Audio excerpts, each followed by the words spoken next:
Squeeze an instant cold pack, and something strange happens.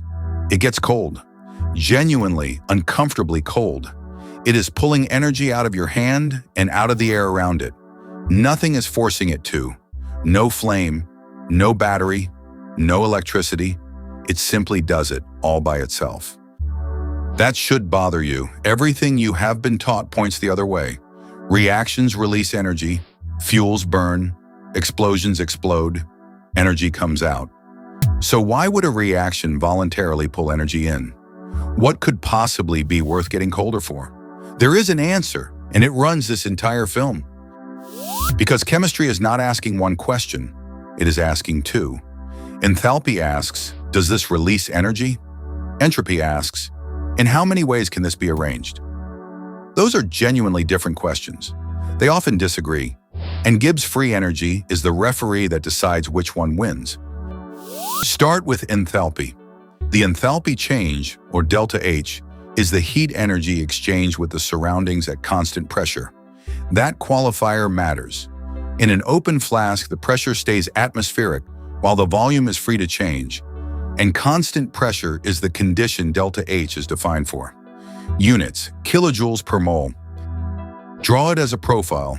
Reactants on the left, products on the right, enthalpy running up the side. Burn methane and you start high and finish low. The products hold less enthalpy than the reactants did. That difference did not vanish. It went out into the surroundings as heat. So ΔH is negative. Then flip the picture. If the products sit higher than the reactants, the reaction had to take energy in from the surroundings to get there. ΔH is positive and the surroundings got colder. That second profile is your cold pack, drawn as a graph. Now the sign. This is the one people reverse every year. It is written from the system's point of view, and the system is the reaction. Exothermic. The system loses energy, so ΔH is negative. Endothermic. It gains energy, so ΔH is positive. Never ask what your hand felt. Two quick tools. Enthalpy is a state function. It depends only on the start and the end, never on the root between. That is Hess's law, and it is why you can add equations together. Mean bond enthalpies use the same idea. Energy in to break bonds minus energy out when bonds form. But enthalpy on its own has a fatal problem. If releasing energy were the only rule in chemistry, nothing endothermic would ever happen. Ice would never melt. Puddles would never dry. Your cold pack would sit there being inert. Enthalpy is half the story, only half. So ask the other question, not how much energy, but how many ways. Take the particles and the energy, and count the arrangements that look identical from outside. That count is entropy. It is carved on Boltzmann's gravestone. S equals K log W, and it is not mess. States of matter make it obvious. In a solid, the particles are locked into a lattice, so there are relatively few ways to arrange them. Melt it, and they can slide past each other. Many more ways. Boil it, and they fly apart into a gas. Astronomically more ways again. So melting and boiling both have a positive entropy change. Run them backwards, freezing and condensing, and ΔS is negative. Nothing mystical happened either way. The number of available arrangements went up, or it went down. That is all entropy is tracking. In an exam, there is a shortcut. Count the moles of gas on each side of the equation. Gases have far more entropy than liquids, and liquids more than solids. More gas moles on the right than the left, and ΔS is almost certainly positive. Fewer, and it is negative. Now the units. Write this one down. Entropy change is measured in joules per Kelvin per mole, joules. Enthalpy change is in kilojoules per mole, kilojoules. The two differ by a factor of 1,000, and that factor of 1,000 cost students marks every single year. Here is where it gets serious.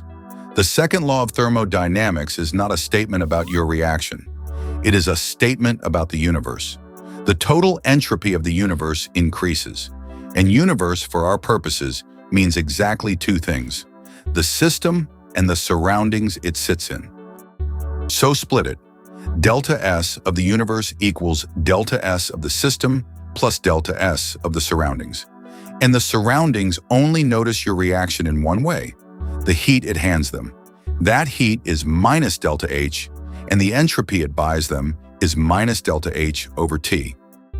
Why divide by T? Because 100 joules given to something cold changes it a great deal, while the same 100 joules given to something blazing hot barely registers. Now substitute and multiply the line through by minus T. Out drops delta H minus T delta S. We call it delta G. So here it is. Delta G equals delta H minus T delta S. Delta H in kilojoules per mole, carrying the energy question. T, the absolute temperature, in Kelvin, never in Celsius. And delta S in joules per Kelvin per mole, carrying the arrangement question. Convert those joules into kilojoules before you multiply. Then read the verdict. Negative delta G means feasible. 0 means equilibrium. Positive means it will not go on its own. And that rule is not arbitrary.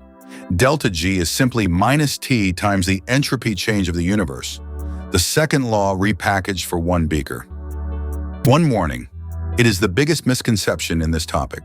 Feasible does not mean fast. Delta G says nothing about rate. Diamond turning into graphite has a delta G of about minus 3 kilojoules per mole. It is spontaneous, and it will take longer than the age of the universe because the activation energy is enormous. Thermodynamics and kinetics are separate axes. Which brings us to the table. 4 rows. Do not memorize them because you can derive every one in 5 seconds. Row 1, exothermic and entropy rises.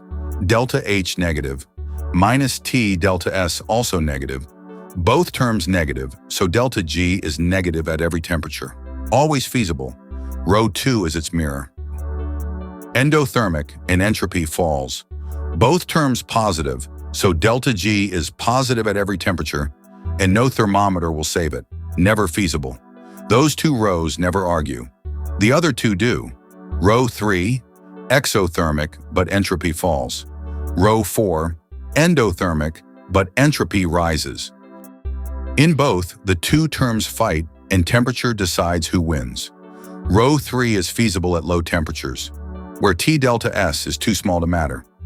Row 4 is feasible at high temperatures, where T delta S overwhelms delta H. Somewhere between, they balance exactly. Let us do one properly. Heat limestone, and calcium carbonate breaks down into calcium oxide and carbon dioxide. Standard enthalpy change, plus 178 kilojoules per mole. Endothermic, standard entropy change, plus 161 joules per Kelvin per mole. Positive and positive. That is row 4. Convert first. 161 joules is 0.161 kilojoules. At 298 Kelvin, T delta S is 298 times that, which is 48. Delta G is 178 minus 48, plus 130 kilojoules per mole. Positive, not feasible. Which is good news for every limestone cathedral still standing, but row 4 has a temperature where it flips. Plot delta G against temperature and you get a straight line. At absolute 0, it starts at delta H. Its gradient is minus delta S, so the line marches downwards. Find the crossing by setting delta G to 0. Then T equals delta H over delta S. For limestone, that is 178,000 joules over 161, about 1106 Kelvin, around 830 Celsius. Roughly what a lime kiln runs at. Now go back to the cold pack. Ammonium nitrate dissolving is endothermic, about plus 26 kilojoules per mole, but its entropy change is plus 109 joules per Kelvin per mole, because a rigid ionic lattice becomes free ions wandering loose in water. Row 4 again. At 298 Kelvin, T delta S is 32. Delta G is 25.7 minus 32.4, about minus 7 kilojoules per mole. Negative, feasible.